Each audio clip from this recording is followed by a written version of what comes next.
आ गया है वापस किष्किंधा लौटने का। चलो वानर वीरों, आगे बढ़ो। चलो वानर वीरों, चलो आगे बढ़ो। कुछ तो करना होगा, किंतु यहां से जा भी नहीं सकता मैं। क्या करूं मैं? किसी ने महाराज सुग्रीव की मति को फेर दिया है। अवश्य ही किसी आसुरी माया के प्रभाव में है महाराज।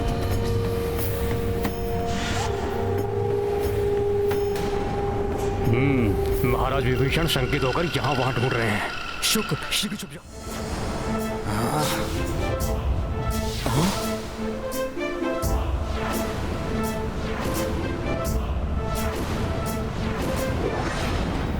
हनुमान, हट जाओ मेरे मार्ग से। इस आसुरी माया के प्रभाव को नष्ट करने के लिए मुझे योग विद्या का सहारा लेना होगा। ये दिव्य आभा असहनीय हो रही है। ये क्या है महाराज सुग्रीव पर? ये कैसी छाया?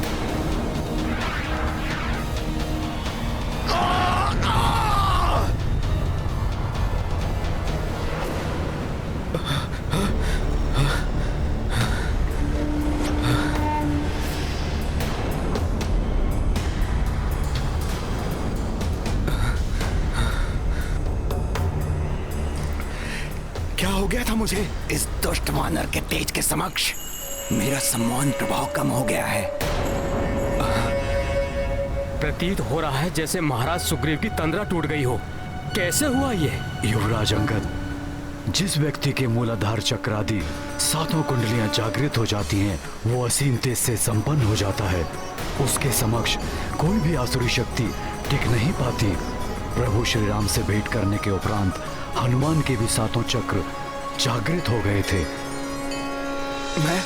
मैं यहाँ रथ पर? कहीं मैं वापस लौटने के लिए?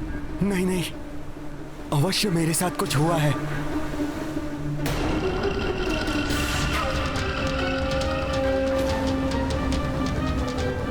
दोनों वही राक्षस हैं जो वानर का रूप धारण किए हुए हैं।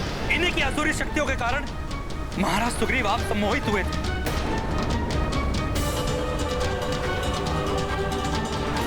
और अपनी समस्त सेना को वापस लौटने का आदेश दे रहे थे।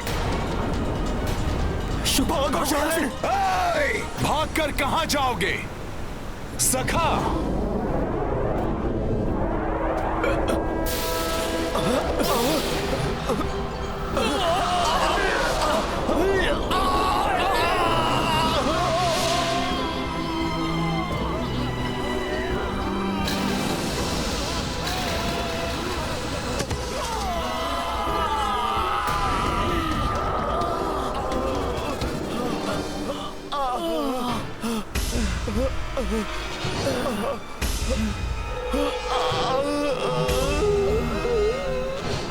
मुझे सम्मोहित करने का दुस्साहस किया तुम दोनों ने।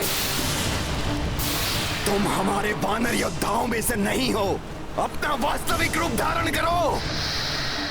बताओ कौन हो तुम?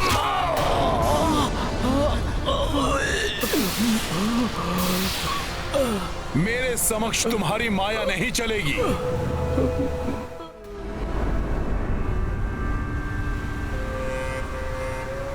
तुम दोनों ने प्रभु श्री राम के विरुद्ध कार्य करने के लिए मुझे विवश किया।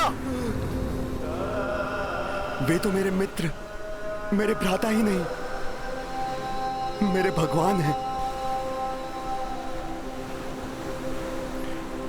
मेरे प्रभु श्री राम के कार्य में बाधा डालने का दंड मिलेगा तुम्हें।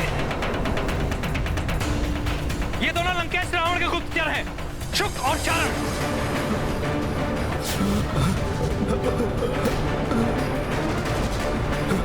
इन दुष्टों को यही दंडित कीजिए। मार दो इन्हें। इन दुष्टों को यही दंडित कीजिए। मार दो क्षमा करें वानर श्रेष्ठ, हम तो अपने स्वामी के आदेश का पालन कर रहे थे। क्षमा के योग्य नहीं तुम दोनों असुर। तुम्हें तो यही समाप्त कर देना चाहिए। कर दीजिए इनका। विभीषण तो क्या, रावण भी मुझसे क्षमा मांगकर मेरी शरण में आए तो शरणागत धर्म के अनुसार मैं उसे भी अस्वीकार नहीं करूंगा। मैं प्रभु श्री राम की शरण में आना चाहता हूँ। प्रभु श्री राम मुझे क्षमा कर देंगे, वो बड़े दयालु हैं। नहीं, ये दोनों छल कर रहे हैं। प्रभु की सहृदयता और उनकी नीति का लाभ लेना चाहते हैं ये दोनों। नहीं नहीं नहीं नहीं, ऐसा नहीं है, ऐसा नहीं है। मैं इन धूर्तों को अब नीति सिखाता हूँ। सारा छल, सम्मोहन, माया सदा के लिए भूल जाएंगे ये धूर्त। इनका यही अंत कर दो। रुक जाओ सब, रुक जाओ।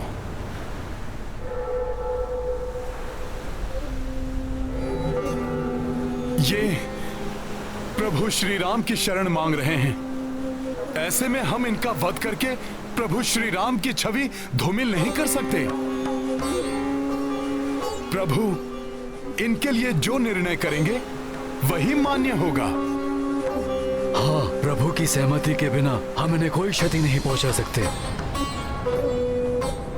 प्रभु श्री राम तो पूजा में लीन हैं।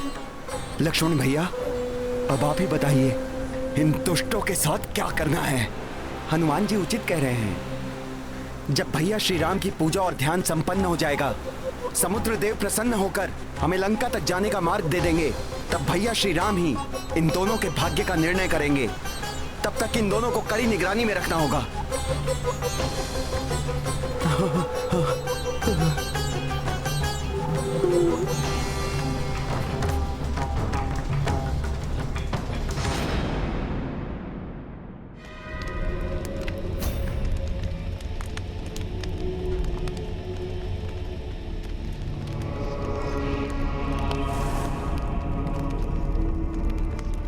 अब तो हवन सामग्री भी समाप्त हो गई माता, किंतु आपके दर्शन नहीं हुए।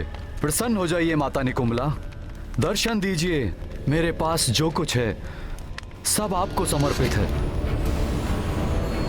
ओम ह्रीं क्लीं चामुंडाय विच्चे। ओम ग्लौं हुं क्लीं जूं सः। ज्वालाय ज्वालाय ज्वल ज्वल प्रज्वल प्रज्वल स्वाहा।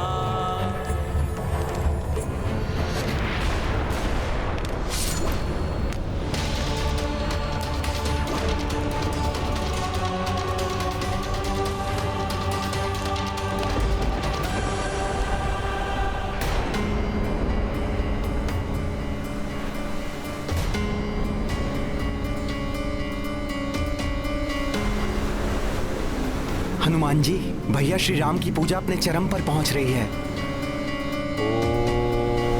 किंतु समुद्र देव पर इसका कोई भी प्रभाव होता दिखाई नहीं दे रहा। मैं भी यही सोच रहा हूं भ्राता लक्ष्मण। अभी तक समुद्र देव ने दर्शन क्यों नहीं दिए?